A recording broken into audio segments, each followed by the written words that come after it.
Klaus Welde, Professor of Economics at the Johannes Gutenberg University Mainz, is the co-author of this study, and he joins me now. Good to have you with us.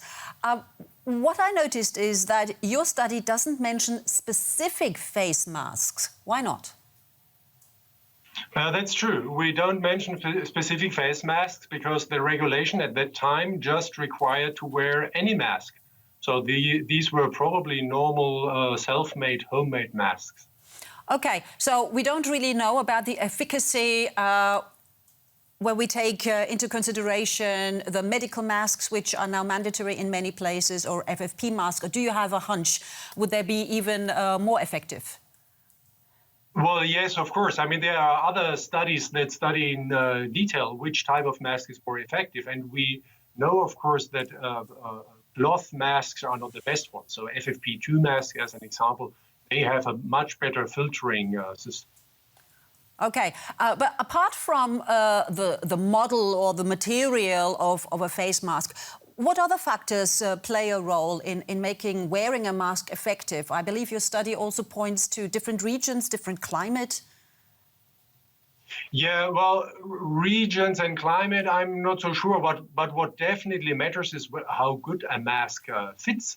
Now, if as a man you wear a beard, then of course there's a lot of airflow at the edge of the mask, and this can be a problem.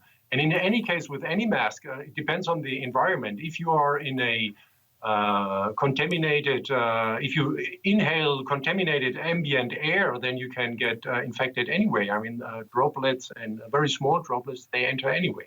Right. I just had to smile because you mentioned beards, and I know a few colleagues here, including our science correspondent, who will find it difficult to part with the beard. But back to the efficacy of a face mask. The average in your study says it's at around 45, 47%. That's a good start, but it means that we also need different measures to win this fight. Which rules are the most important? Are all the rules that we need in place from your point of view? Well, it's definitely true. Masks are not the only measure we should employ. There should be other rules. But if I should say something about rules, I mean, rules are one thing, but compliance to rules is a much different thing. When we look, for example, at the sudden increase of infections before Christmas, then this cannot be related to rules because the rules didn't change at that time. But we know from mobility data that around Christmas, which can be understood, but nevertheless around Christmas, mobility increased a lot. So the question is, how much compliance is there to rules in the private environment? And then another issue is, for example, masks at workplace. I recently went to a small enterprise for mechanical repairs, and everybody was without masks. I mean, I was shocked. I mean, so masks at the workplace, that would be a good measure as well. Exactly, and you just mentioned statistics with looking at mobility before Christmas. I mean, we've been flooded with statistics on daily infection numbers now for almost a year now, and more recently, sadly, we also get the daily death numbers. But how helpful are those statistics when it comes to assessing the situation right now? Yeah, this is a very important question. The daily reported infection numbers we hear every day, they have serious statistical problems. There's a systematic bias. Where does this bias come from? Well, we test for different reasons. One example is we test when people go to a doctor and have symptoms. And then we test individuals who had contact with a person who is infected. Or we test individuals that return from holidays. The statistical problem resulting from this is when the relative importance of how many tests you undertake because of symptoms or because of travelers or because of other reasons, when this relative share changes, then the reported number of infections are not comparable over time.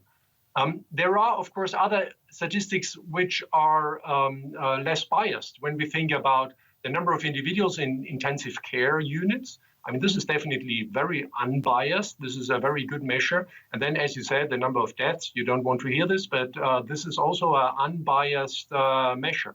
But unfortunately, these measures are delayed. No? I mean, this is not an instantaneous measure of how severe a pandemic is. So what we should do is we should not just test individuals. I mean, testing is extremely important, test as much as possible, but we should also report why individuals were tested.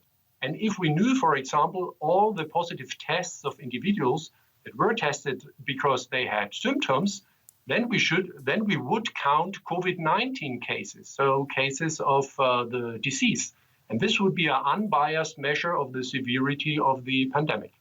Okay, so there is definitely some homework to be done, certainly when it comes to effective testing. Just very briefly, at what point do you think can we bin our masks?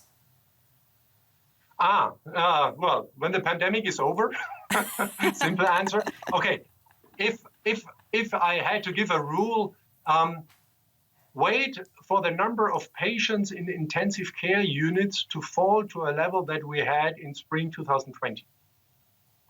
Then we can be more relaxed. So we need to use unbiased measures, and on this we can base long-term rules and long-term planning. All right. That sounds like a good plan. Klaus Welde, Professor of Economics at the Johannes Gutenberg University Mainz and co-author of the study on face masks. Thank you so much. You're welcome.